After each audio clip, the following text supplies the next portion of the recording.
Tonight on Cosmic Cantina, with an increase in UFO sightings and abductions happening recently, we dive deep into some bizarre cases involving the phenomenon of missing time.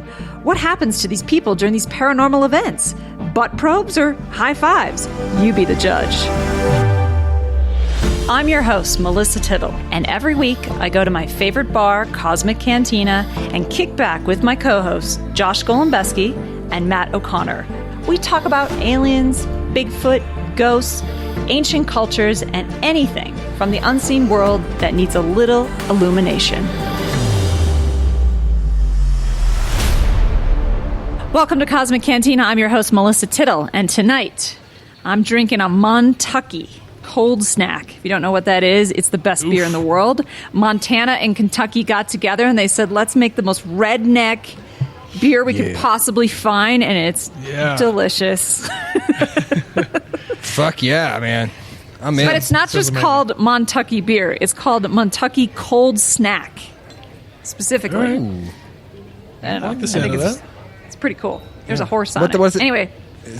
All right. Does it taste good? What's it taste like? Like watered down beer, but I love that. It's so good to me. So it's a mowing the lawn type beer. I get it. Yeah. I get that. That's cool. That's a nice beer. I don't mow lawns, but all right. I only got one love in this life, and her name is Ghostfish. Ghostfish IPA is my favorite, specifically the grapefruit IPA. If this is your first time listening, you are now finding out that I am on a mission to meet and greet the people who make this fine beer. They're from Seattle, and they're my heroes. Matt, what are you drinking? All right. Somebody make this happen for Josh, please. Yeah, we need to get this happening. It's gluten-free. Some sort of Ghostfish promotion here for you. Is it gluten-free? Is it gluten-free? So what have you been drinking, Mr. O'Connor? I have been drinking, yes. I came from a barbecue, and I am a few margaritas deep, so I'm coming in hot, guys. Coming in hot. Yeah. Things are getting dark and hot. Woo! Yeah. But I cracked open a hard kombucha because I want to sort of do right by my stomach while destroying my liver at the same time. So here's to that. Good plan. Cheers. Yeah, it's good stuff. Yeah. Cheers. Cheers. All right, guys. Tasty. So, did you know that in 2020, UFO sightings have been up by 51%? Just in 2020 alone. Isn't that insane? Right. That is insane. Yes, but it makes sense too. Right. So this story has been reported in the Wall Street Journal. It's on Fox News as well, a couple other websites. But it talks about how the National UFO Reporting Center has suggested that through their reports that the UFO sightings have been up 51% just this year.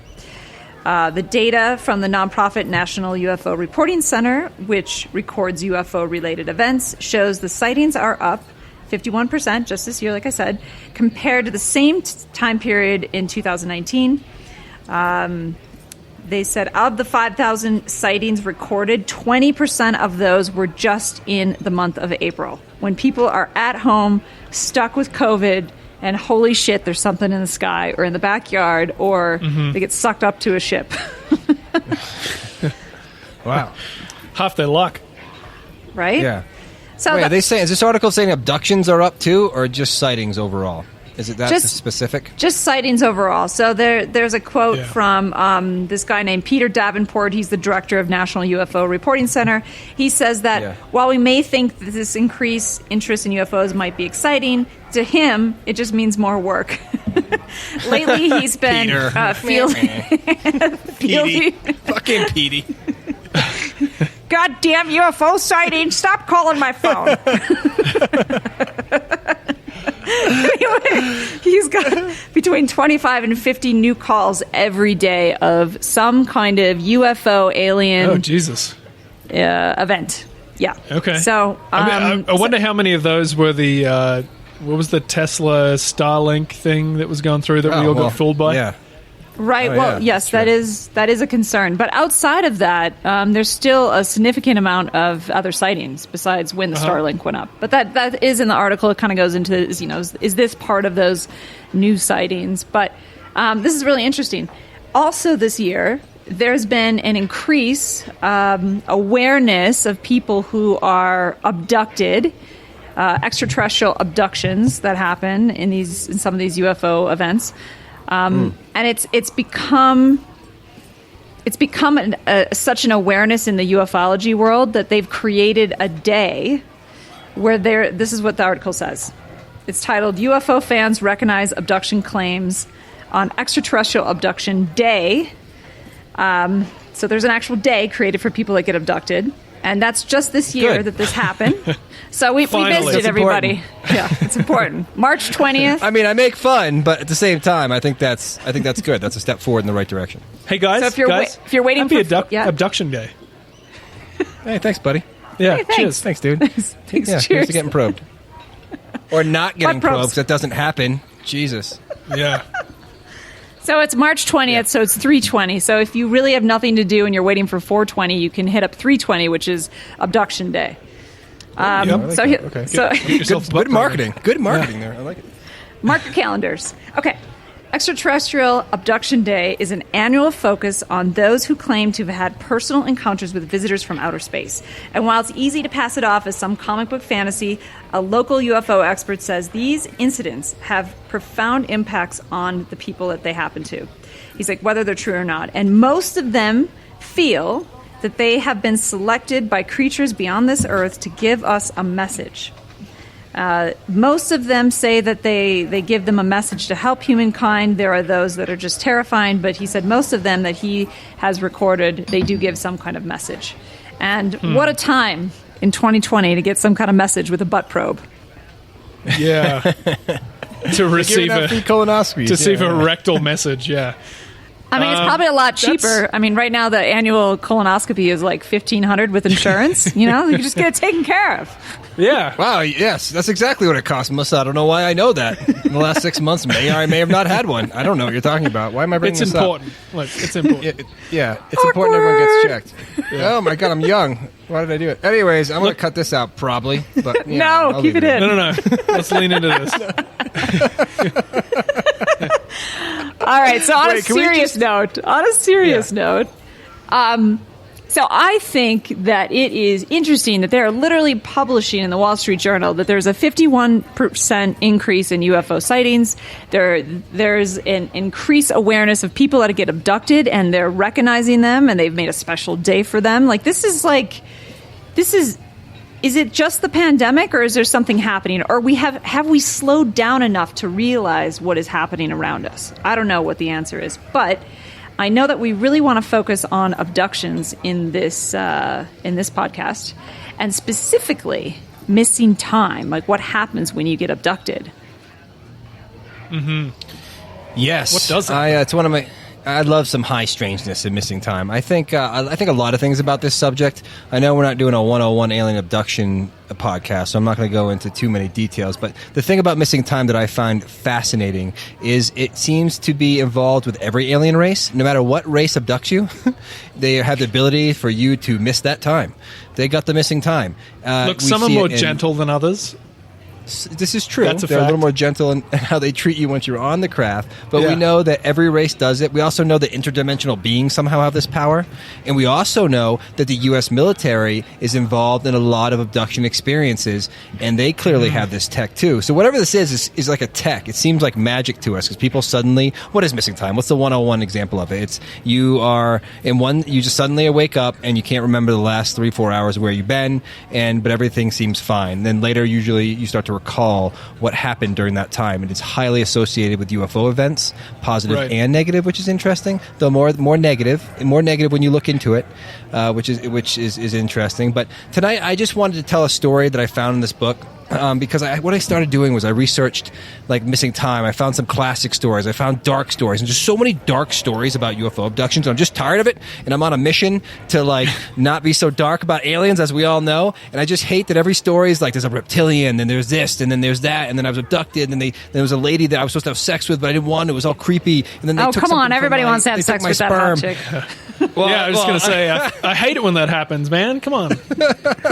Well, speaking of, that's going to be my story. story. But before I get into it, there are real stories out there that are fascinating that are quote-unquote dark. But what I'm trying to speculate here is most of those to me seem like the humans are involved. Like the famous New York-Brooklyn Bridge incident that happened in the 80s where a world leader witnessed a UFO take a woman right out of her apartment in New York. Lots of people saw it. It's the most well-documented case of all time. Clearly, it was staged to scare the people. There's so many examples of people seeing military people in these craft.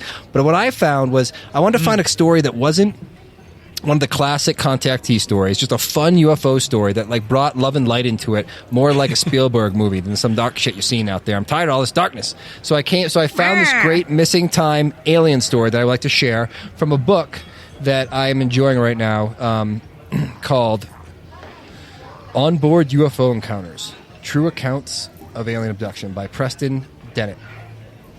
So, okay, here's the story. So at 7 p.m., June 15th, 1965, 14-year-old Ron C. of New Kensington, Pennsylvania, was skateboarding in an alley with two friends. So he's 14 years old. Okay. This would be like my dream scenario, what's about to happen to him. Stranger Things! When I was 14. So he's about to go home when him and his friends suddenly witness a 200-foot silver disc hovering above the trees close by with weird lights in the bottom, a dome on top. And as they look at it, they start to see like a window open, and they see two silhouettes inside of it. Now, the Ron is feeling no danger. One of the things that happens to him, which happens in a lot of UFO abduction or sightings, is he has a feeling of peace, actually. He feels really good about it. He's like, oh my God, there's a UFO right there. This is crazy. There's people on board. I want to wave to him. He starts waving to him. He looks at his friends. He's like, this is crazy, guys, right? And both of them are just dead staring, not moving, not even talking, just staring at the ship. He's like, what the fuck, guys? WTF? This is a fucking ship right there. For some reason, Ronnie is fine. Ronnie is all in on this UFO. And then he's just too excited. He's waving at him, and he's giving the strong sensation, like, guys, I just want to go for a ride. I just want to go for a ride. Take me up there. Let's go check out the stars together. And then, boom, he just remembers all of a sudden he's on the same spot. His friends suddenly come to, and someone's like, oh, my God, it's 10 o'clock. What happened in the last 3 hours? What the hell went down? And they're like, shit, my mom's going to be mad at me. We got to go home. So they all run home. So he has no idea what happened. Classic missing time. This is like alien roofies. Okay, go ahead. Yeah. I was just going to say, like, it just, I can feel the manipulation happening. This guy was like... This is such a positive story, Josh. I could feel it. Does he have memories of being, like, bent over a cold table and with his trousers down around his ankles? Oh, my God, Matt. No. I'm talking probing. Nothing sus, just probing. No. Just scientific. No. Okay, all right. I hope who's ever listening, you're doing Nothing shots sexual. every time we say butt probe because you're going to be pretty drunk by it's 15 minutes in. Okay, And then the alien podcast. That's keep going on your positive story, quote unquote. Keep going. Yeah. Well, he thought he was crazy. The next day, the UFO was spotted in the papers, and his mom was blown away because his mom didn't believe him. So he was kind of verified in that sense. So he didn't think he was going that crazy, but his memories started coming back to him. So in classic missing time, people's memories either come back to him through hypnosis or through some other means. Generally, they don't come back so quick through just remembering it suddenly, which makes you wonder, like, if there are different types of this shit. There's some that why did they... Clearly, what I'm about to tell you, he was supposed to know. He was supposed to remember. So why did they take it from him in the beginning? Like, why is it taken and then given to you? Like, it's so weird how this all goes down. Yeah. I don't know the answer. I don't know the answer to that shit, but... I'm not feeling it. But okay. This is what happens. He remembers he remembers waking up on the ship, and he's sitting next to two adults, humans, who are just staring blankly, just like his friends were, but sitting next to him. Two adults. And he's like, what the fuck's going on? And then he looks over to the left, and there are two figures in silver jumpsuits from their toes all the way up to their heads, standing there. The guy, it's a man and a female, very human looking, but they're blonde, with striking blue eyes, and the most beautiful couple this 14-year-old has ever seen. And Nordics. The guy and the woman, Nordics, yeah, dun, dun. I love stories about Nordics, man. It's always like super sweet and awesome, and like we should be, focusing on these stories more. So the Nordics look at him and smile. The woman is gorgeous and beautiful, has long hair. He remembers her hair being very long and shiny and just perfect. It's like a shampoo commercial. And he's getting excited a little bit. No, I'm just kidding. I added that in there. Sometimes you need a little finesse. Okay, go ahead. But the guy is like 6 feet tall, and the woman's like 5'8". He's like over 6 feet, which actually makes sense. Like if you've gone deep on alien races and the different characteristics of them, you would know that Pleiadians, for some reason, the men are just always taller. I guess that's generally true with humans too, but it's more stark, and the women are generally shorter. And also, I've researched that the women don't live as long. I don't know what that's about. Like the men live longer and the women don't. It's like some I don't know what that. Yeah, I don't even want to get into that because I can get. Listen, messy. you know what? Fuck the patriarchy. All right, I'm done with this shit. Right?